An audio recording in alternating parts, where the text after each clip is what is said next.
Dear friends, welcome to our channel. We are very happy to share with you different stories about love and betrayal from around the world. So now, let's begin our journey through today's story. Either get out or fight like a man. Garrick's confident face wore a contemptuous smile as he pointed to the restaurant door, as if Elliot was just an unwelcome guest who needed to be driven away. Elliot looked at the man in front of him, dressed in an exquisite suit, who had just been holding hands with his wife Fiona. Other diners in the restaurant were beginning to notice the conflict, with several people already taking out their phones, obviously preparing to record the exciting drama that was about to unfold. Elliot didn't respond immediately. Instead, he slowly sat back down and picked up the glass of red wine on the table that he had barely touched. His tone was unexpectedly calm. "I have a better idea, Garrick. Before I turn this dinner into a complete demolition site, tell me, how many teeth do you want to keep?" The smile froze on Garrick's face, clearly not expecting this seemingly mild-mannered high school science teacher to say such words. Elliot had only wanted to confirm a question he already knew the answer to. He hadn't expected to see his wife dining with her boss at this restaurant they once loved most, on Valentine's Day no less. But what shocked him even more was the look in Fiona's eyes when she saw him. Not embarrassment, not guilt, but irritation and contempt. It all began 6 months earlier. Elliot and Fiona had been married for 7 years. Elliot was a science teacher at the local high school, loved his job, and was adored by his students. His teaching methods were innovative and engaging, always able to transform dry scientific principles into vivid classroom experiences. In class, Elliot often incorporated his outdoor experiences into teaching, using real natural phenomena to explain abstract scientific concepts.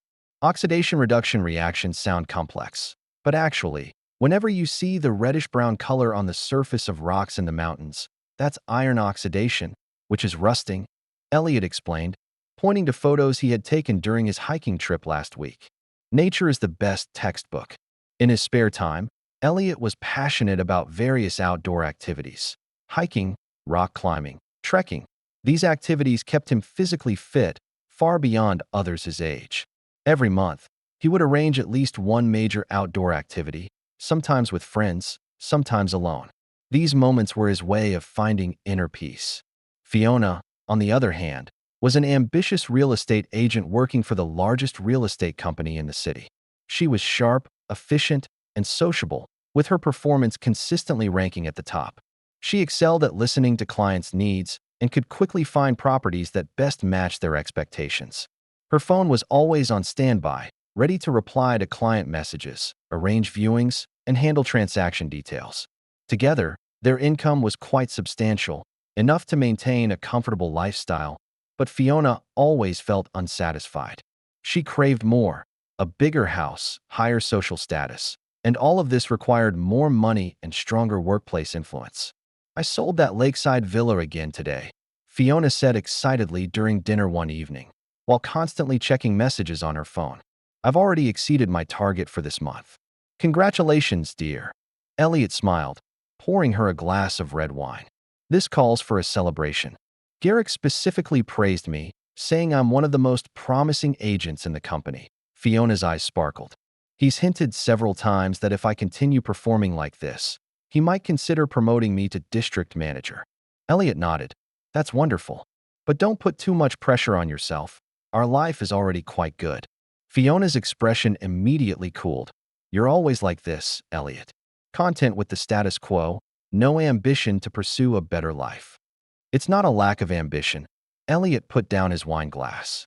"It's just that I believe quality of life isn't just about bigger houses and more expensive cars. I like my job, my students need me." "Science teacher," Fiona muttered, her tone carrying barely disguised contempt.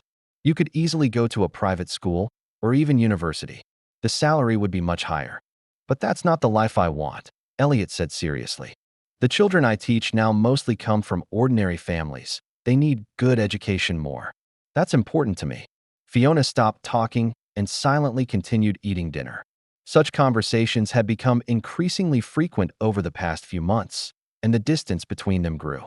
Whenever Elliot talked about his achievements at school, Fiona's eyes would reveal a faint disdain. And when Fiona talked about company executive gatherings and potential promotion opportunities, Elliot's reactions became increasingly perfunctory. Garrick was the regional manager of Sterling Real Estate, in his early 40s, divorced once, and often boasted about his sports car and vacation villa at company gatherings. His suits were always tailored, his watch expensive, and his conversation always revealed the confidence and superiority typical of successful people. At the company, he was known for being strict, but for those he favored, he also showed generosity and care. His attention to Fiona initially manifested as work guidance and encouragement, later gradually evolving into invitations to private gatherings and frequent text messages.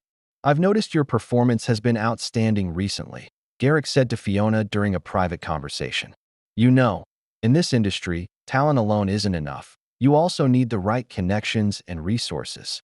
"I've been working on expanding my client network," Fiona responded, "but I do feel there are some bottlenecks." Garrick smiled and stepped closer. "Perhaps I can help you. The company has certain high-end client resources not available to all agents, but I could introduce some to you." "That would be greatly appreciated." Fiona's eyes lit up. "I won't let you down." "I'm sure you won't." Garrick's hand rested lightly on her shoulder, lingering longer than normal social etiquette required. "The team needs to celebrate this quarter's results together," Garrick announced after a sales meeting. "Tonight, I'm treating everyone to that newly opened-up scale bar." At the gathering, Garrick made sure to sit next to Fiona, constantly pouring her wine, complimenting her work ability and fashion taste. He talked about the company's expansion plans, implying the important role Fiona might play in them. When other colleagues gradually left, Garrick offered to drive Fiona home. "No need. I can call a car," Fiona said, but her tone was no longer so firm. "Don't be so formal. It's on my way.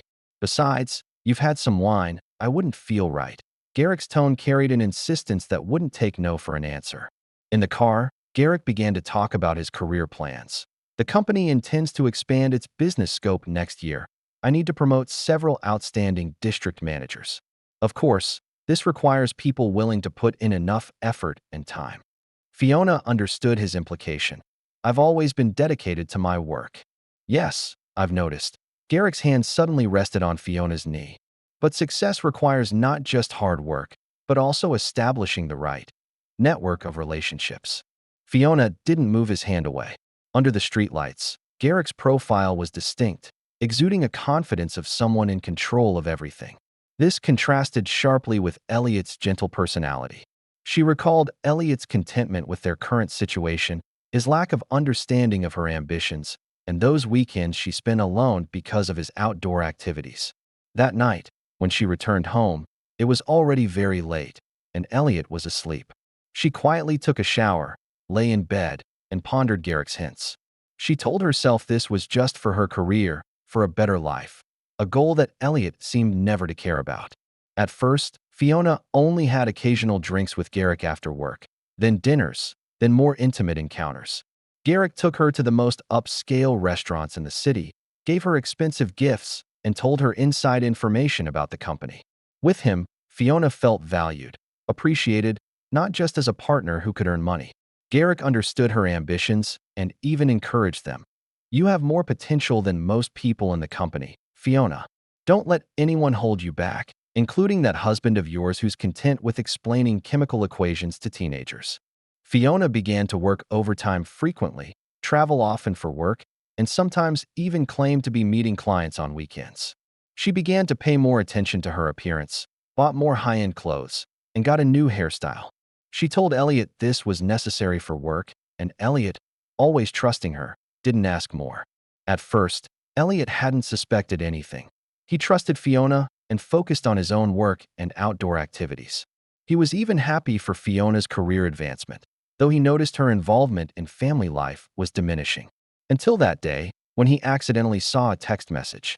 Elliot had originally planned to take Fiona to the mountains for the weekend, as a surprise for their wedding anniversary. He picked up Fiona's phone left on the sofa, wanting to confirm her weekend schedule. The screen lit up, showing a message from Garrick. "Can't wait to see you. Hotel booked, tomorrow at 8 p.m. Elliot stood there, feeling as if the world had stopped. He didn't want to believe it, but suddenly all the clues connected. The frequent overtime, the inexplicable business trips, the mood swings, and her growing coldness toward their marriage. That night, when Fiona returned home, Elliot acted as if everything was normal. They talked about their day, had dinner together, and watched a movie. Fiona didn't notice Elliot's inner turmoil. He didn't immediately confront Fiona, but began to collect more evidence. Over the next few days, he carefully observed Fiona's behavior, noticing she always kept her phone with her, never leaving it out of sight, and had set new passwords. Her emails were also password protected. Elliot used the opportunity when Fiona was showering to check her credit card statements and found multiple charges at the same luxury hotel, all on evenings she claimed to be working overtime. There were also bills from high-end restaurants he had never seen, and a large expense at a jewelry store, a bracelet he had never seen her wear. For the next few weeks, Elliot behaved as if everything was normal, but inside he had already decided on his next move. He chose Valentine's Day, told Fiona he had an evening event at school, then followed her to this restaurant. When he saw Fiona and Garrick sitting intimately in the corner, holding hands, with tender smiles on their lips, the kind of smile she had once only given to him, Elliot felt an intense pain, followed by anger he had never experienced before. "Who are you?" Garrick frowned when Elliot approached their table. "I'm Fiona's husband," Elliot said calmly. Fiona's face instantly lost its color, but she quickly adjusted her expression, the panic in her eyes turning to defensiveness. "Elliot? Weren't you supposed to be at a school event? Evidently, we've both lied to each other. The difference is, I only lied tonight, while you've been lying for months." Garrick quickly assessed the situation. His business instinct told him the best approach was to take control. He stood up, half a head taller than Elliot, his suit highlighting his strong build. "Listen, buddy," Garrick said in a condescending tone. "I think you should leave and let us finish our meal. Whatever issues you have, you can discuss them at home. This isn't the place to resolve family problems." "No, I want to talk now." Elliot's gaze didn't leave Fiona. "I want to know, when did this start?" "What?" Fiona glanced at Garrick, then said to Elliot, "Elliot, this isn't the place to talk. Can we discuss this at home?" Her tone showed no guilt, only a hint of irritation and embarrassment. "Wrong. This is exactly the place to talk. At our favorite restaurant, on Valentine's Day." "How ironic." Elliot laughed, a laugh that sent a chill through Fiona. "Perhaps your lover should know what kind of marriage he's intruding upon." Garrick's patience was clearly exhausted. As someone accustomed to using workplace authority to intimidate others, he wasn't used to being challenged, especially in front of a female companion.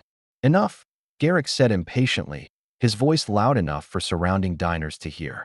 "Either get out, or fight like a man." Elliot looked at Garrick, then at Fiona, finally scanning the observing diners. He slowly sat down and picked up the wine glass. "I have a better idea, Garrick. Before I turn this dinner into a complete demolition site, tell me, how many teeth do you want to keep?" Garrick scoffed. "Who do you think you are? A superhero?" He clearly didn't take Elliot seriously. In his eyes, Elliot was just an ordinary middle-aged teacher, while he himself worked out at the gym weekly and maintained a good physique. "Just a question, Garrick. I suggest you consider it seriously." Elliot's voice was soft, but each word was clearly audible. Fiona intervened at this point. "Elliot, don't do this. We can talk civilly." Her voice carried a hint of annoyance, as if Elliot's appearance had disrupted her plans, and the last thing she needed was a scandal. Garrick clearly interpreted Fiona's words and Elliot's calmness as weakness. He stepped forward, looking down at Elliot. "Listen, teacher, you've disturbed us long enough. Leave, don't embarrass yourself." Before he finished speaking, Elliot suddenly acted. His movement was unexpectedly quick. With one fluid motion, he flipped the entire table. Food, wine, and cutlery flew toward Garrick, and before he could react, Elliot had already lunged at him, both crashing heavily to the floor, with Elliot on top. "Elliot, stop!" Fiona screamed, but more out of embarrassment than concern. Garrick tried to fight back, but years of outdoor activities had given Elliot surprising explosive strength and stamina. Elliot's elbow strike landed precisely on Garrick's mouth, and after a dull thud, Garrick let out a piercing scream. "My tooth! You knocked my tooth loose." Garrick covered his mouth, blood flowing between his fingers. The restaurant's security guards arrived at that moment and pulled Elliot off Garrick. Elliot didn't resist. He stood up, straightened his clothes, and calmly looked around. The entire restaurant was silent, everyone watching this sudden violent incident. "Sorry for disrupting your dinner," he said to the shocked diners, then turned to Fiona. "Fiona, don't come home. If you want to get anything from the house, do it tomorrow while I'm at work. I'll stay at a hotel tonight, then I'll contact a lawyer." Fiona looked both angry and confused. "You can't just decide everything like this." "I've already decided," Elliot said calmly. "Thank you for letting me see the truth these past few months." With that, Elliot walked out of the restaurant, leaving Fiona standing motionless and Garrick curled up in pain on the floor, holding several bloodied teeth in his hand. Over the next few days, Elliot stayed at a colleague's home. He contacted a lawyer and began preparing divorce proceedings. At school, he continued teaching normally, though inwardly filled with pain and anger. He wouldn't allow these emotions to affect his students. "Mr. Winters, you look a bit tired," a sensitive student asked with concern after class. "Just didn't sleep well, Lily." "Don't worry, I'm fine," Elliot smiled in response. But he wasn't fine. Nights were especially difficult. Lying in bed, his mind constantly replayed images of Fiona and Garrick together, and that look of contempt in Fiona's eyes. It wasn't just betrayal, but a denial of his entire being. Fiona returned to an empty house after the restaurant incident, her mind filled with complex emotions. She tried to contact Elliot, but he refused to take her calls and didn't reply to her text messages. Initially, her messages were full of anger and accusations. "How dare you humiliate me like that in public? That was too much. Do you know you might have ruined my career? Garrick could sue you." As time passed, her tone began to change. "We should at least talk, give each other a chance to explain." But Elliot's silence was like an impenetrable wall. Finally, Fiona had to accept reality. Her marriage was over. Garrick had his injuries treated at the hospital. 2 teeth had been knocked loose and needed emergency treatment, and he had visible bruises on his face. He threatened to sue Elliot for assault, but his lawyer told him that considering the circumstances and the many eyewitnesses, the court would likely sympathize with Elliot's situation. "Think about it, Garrick," his lawyer was frank. "What will the jury think when they hear about your relationship with a married woman and your provocation of her husband in the restaurant?" Garrick ultimately decided not to press charges, but his attitude toward Fiona became subtle. At the company, he outwardly still supported her, but privately, he began to distance himself from her. What happened at the restaurant was unfortunate, Garrick said to Fiona privately in the office. "But we need to separate personal relationships from work." "Personal relationships?" Fiona looked at him incredulously. "After what happened, you're just going to distance yourself?" Garrick shrugged. "We're adults, Fiona. We knew this was just a mutually beneficial arrangement.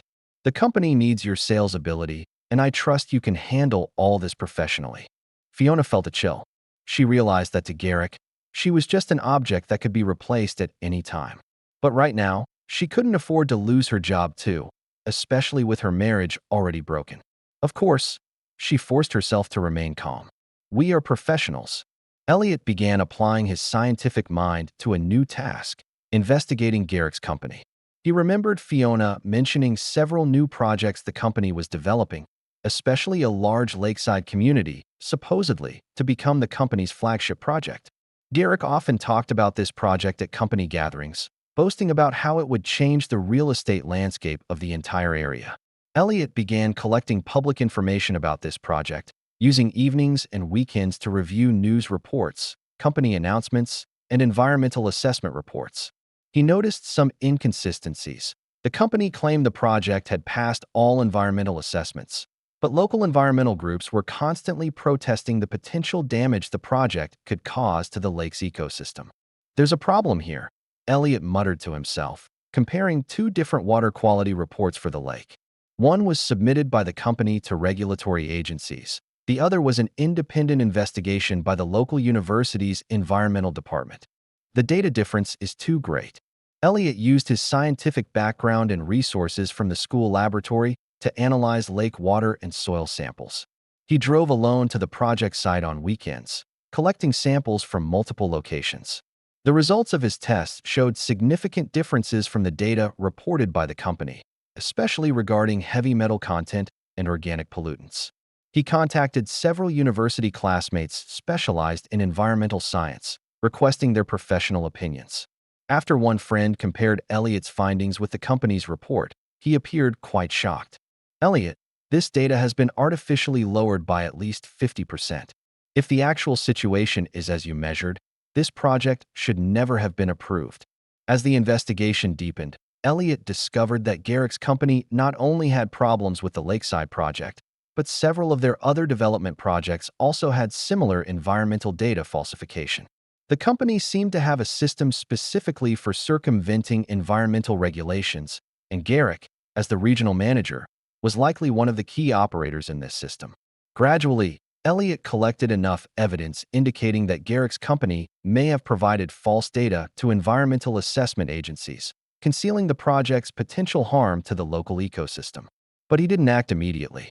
He knew timing was important, and he needed to ensure his information was accurate and irrefutable. He continued his investigation while methodically proceeding with the divorce process. Meanwhile, Fiona began to sense subtle changes within the company. Although Garrick still publicly supported her, she noticed she was being excluded from some important project discussions. Quality client resources began flowing to other agents, especially a newly arrived young woman whom Garrick seemed to show special attention to. At one staff gathering, Fiona noticed that Garrick's interaction with the new female agent was strikingly similar to how he had treated her months ago. The same compliments, the same accidental physical contact, the same hints about career development. So, I was really just another trophy in his collection, Fiona thought bitterly. But she needed this job now, needed this income, especially with the divorce nearly finalized.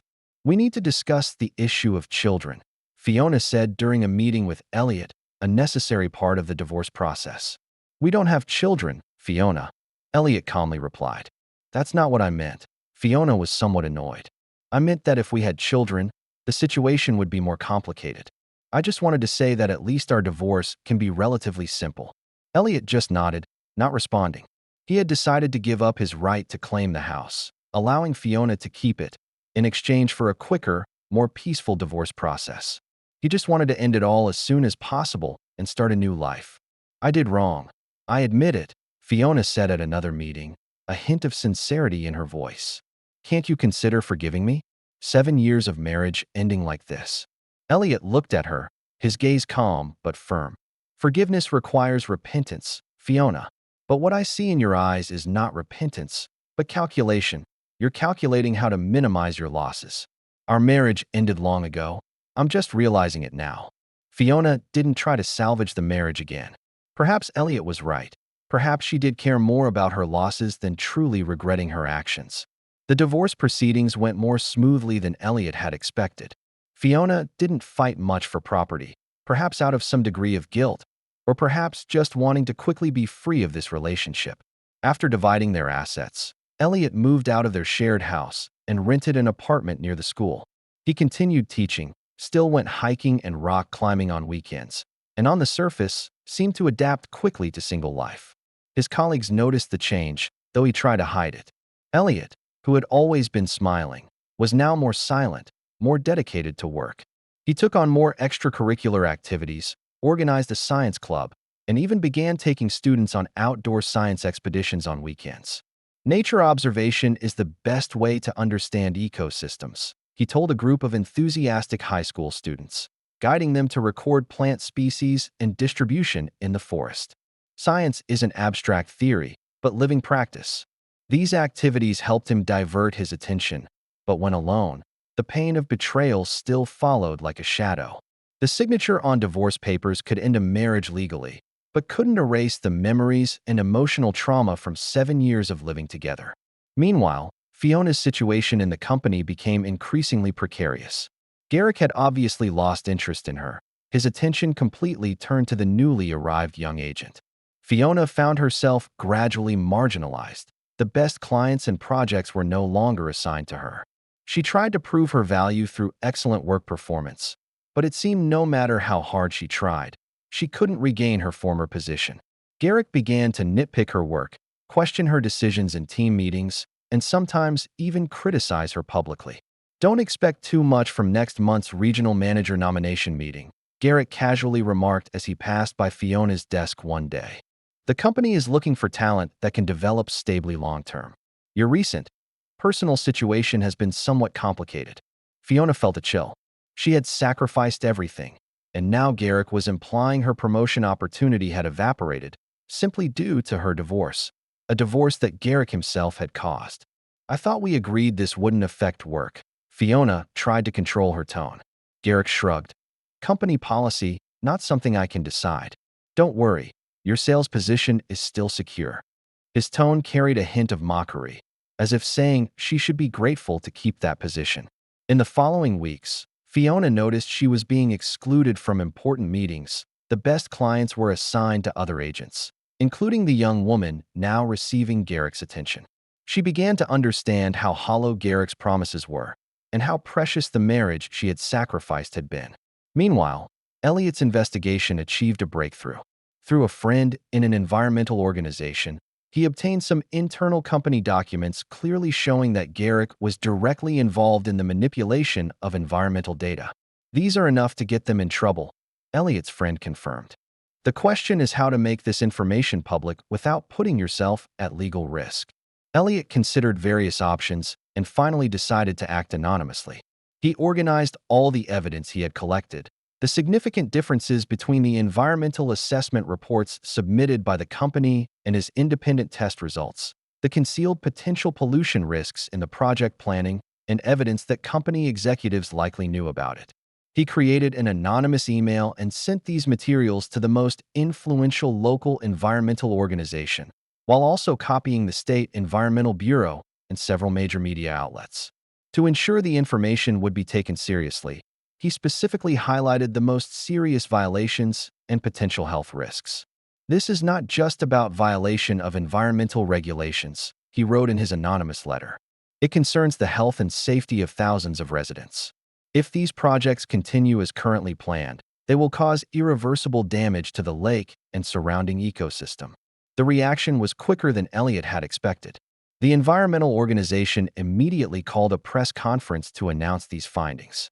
The media quickly followed up, and within days, Garrick's company was engulfed in a public relations crisis. The State Environmental Bureau announced a full investigation of the Lakeside project and suspended all related permits.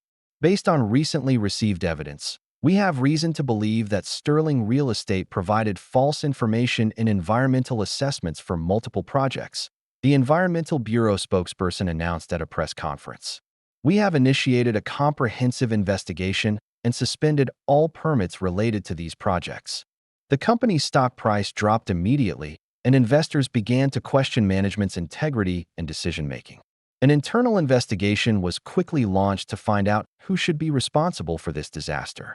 Garrick, as the direct person in charge of the project, was the first to fall.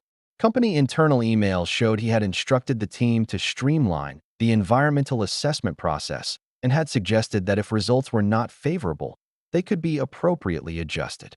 When these emails were leaked to the media, Garrick's situation became even more difficult. The company has decided to suspend your duties until the investigation is completed, the CEO told Garrick in an emergency meeting. If the investigation finds that you were indeed involved in data falsification, the company will have to take further action.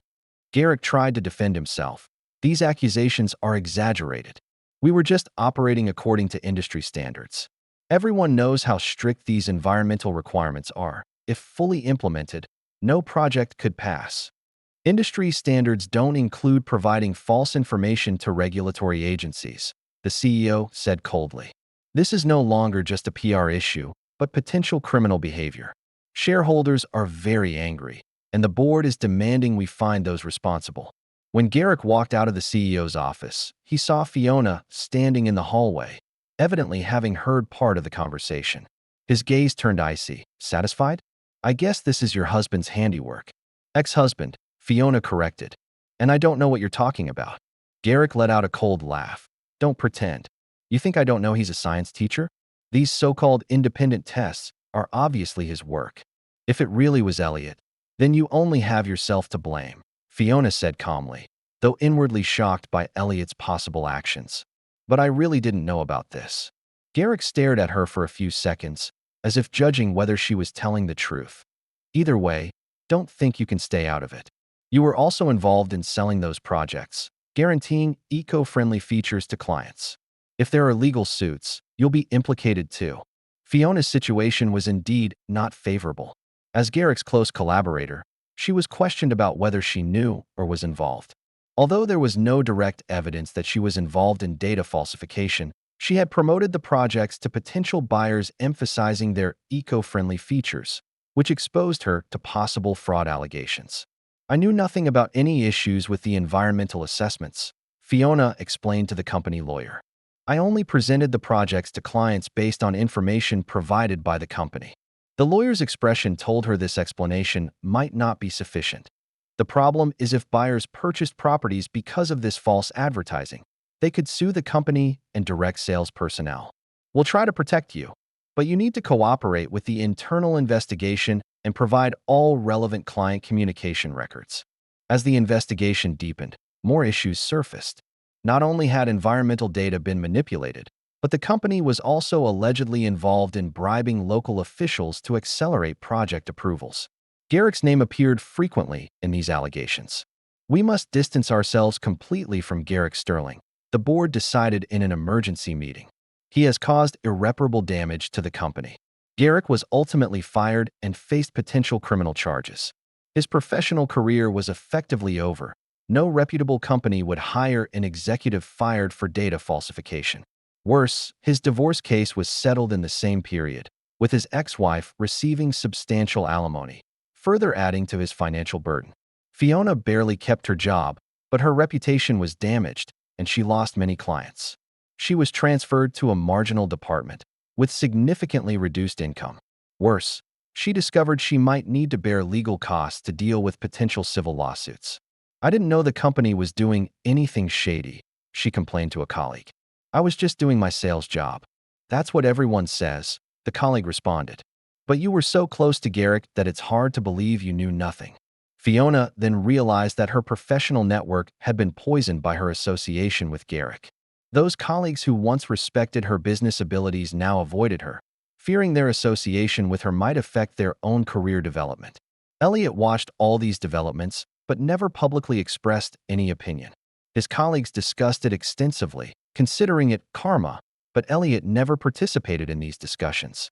He focused on his teaching, continued his outdoor activities, and slowly rebuilt his life. "You look much better than you did a while ago," commented Lisa, the school counselor, one of the few friends of Elliot's who knew the full truth about his divorce. "Time doesn't heal everything," Elliot replied, "but it does teach you how to live with the pain."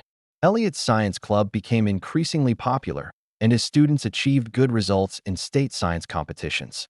The principal nominated him for the Teacher of the Year award, praising him for maintaining enthusiasm for education and care for students even during difficult periods in his personal life.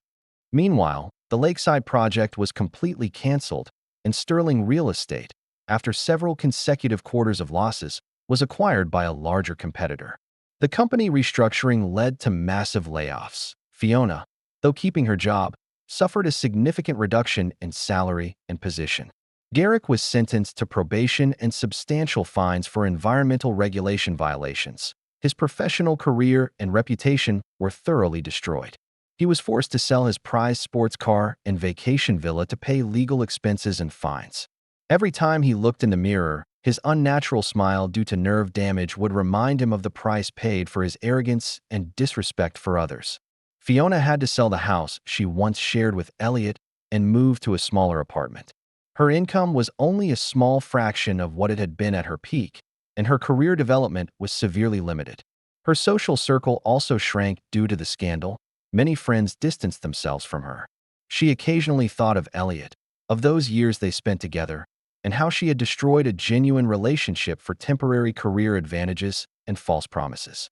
"I was such a fool," she said to herself in the mirror one day, "giving up something truly precious for things that didn't matter in the end."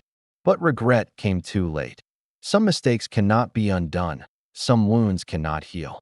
One Saturday morning in autumn, Elliot was at the local farmer's market buying food for next week's outdoor teaching activity. He walked to a stall selling fresh vegetables and suddenly saw Fiona.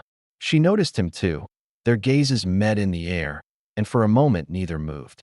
Fiona looked more haggard than Elliot remembered, but still maintained a proper appearance. She hesitated, then gathered courage and approached. "Hi, Elliot. It's been a long time." "Hi, Fiona." Elliot responded calmly, neither cold nor warm. "I heard the school nominated you for Teacher of the Year. Congratulations." Fiona tried to find a harmless topic. "Thank you." Elliot replied briefly, then silence. An awkward silence enveloped them. The surrounding noise seemed to fade away. Finally, Fiona took a deep breath and said what she wanted to say. "I know this might mean nothing, but I want to say I'm sorry, Elliot. Not just for the affair with Garrick, but also for my attitude toward you and your work. I used to look down on the life you chose, but now I understand you were right. What really matters isn't bigger houses or higher positions." Elliot looked at her, his expression calm but firm. "Why tell me this now, Fiona?" Fiona smiled bitterly. "Maybe because I lost those things I thought were important to realize what truly has value. But I'm not seeking sympathy or forgiveness. I just wanted you to know that you were right, and I made a huge mistake. People always see value more clearly after losing it." Elliot said, no sarcasm in his voice, just a calm statement. "But that doesn't mean what's lost can be found again." "I know." Fiona nodded, tears in her eyes. "I'm not trying to get anything back. That's no longer possible.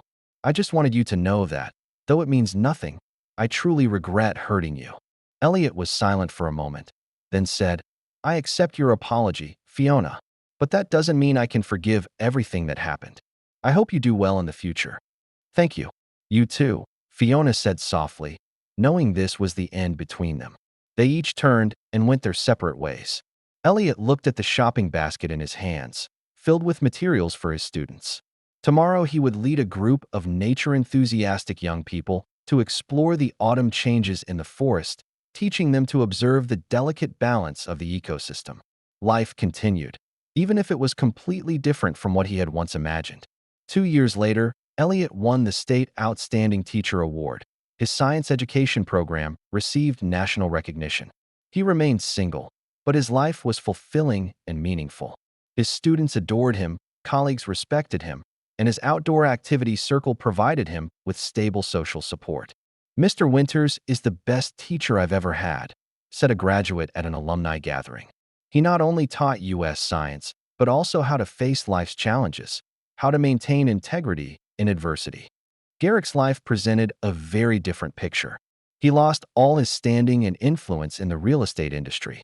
Legal fees and fines nearly depleted his savings. He was forced to sell his luxury items and began working as a basic salesperson at a small insurance company. His income was only a small fraction of what it had been, and his social circle drastically shrank. Every time someone recognized him as that real estate manager who falsified environmental data, he felt a deep humiliation. Fiona eventually left the restructured company and moved to another city to start anew. She worked at a small real estate agency, focusing on affordable housing projects, with stable but much lower income than before. She learned to appreciate the simple joys of life she had once ignored: a good book, a hike, a conversation with true friends. "Sometimes you have to lose everything to understand what really matters," she told a new colleague when asked why she had moved from a large company to a small agency. "I sleep better now than I did before." Occasionally, Elliot would see updates about Fiona on social media. She seemed to have found some peace and built a new life. He no longer felt that sharp pain, only a faint regret for the years that could have been but never would be. He never spoke of the past betrayal, but it had shaped his view of life. He valued honesty and loyalty more, and was more cautious in establishing intimate relationships. He understood a profound lesson. Some choices have irreversible consequences, some paths, once diverged, never meet again. When he stood in the classroom, looking at the curious and enthusiastic young faces before him, he felt a quiet satisfaction. It wasn't the life he had imagined in his youth, but it had its own unique value and meaning. One day, a student asked in natural science class, "Mr. Winters, why did you choose to be a science teacher instead of going to a big company to earn more money?" Elliot smiled, looking around the classroom. "Because true wealth isn't determined by your bank account, but by the meaning of your life and your impact on others. Choosing what kind of life to live is choosing what life values to have." The students might not fully understand the deep meaning of these words, But Elliot hoped that one day, when they faced their own life choices, they would remember this. What truly matters is not what glitters on the surface, but authentic values that stand the test of time. If this story resonated with you, please don't forget to like, share, and subscribe to our channel for more amazing content. We look forward to seeing you in our next story.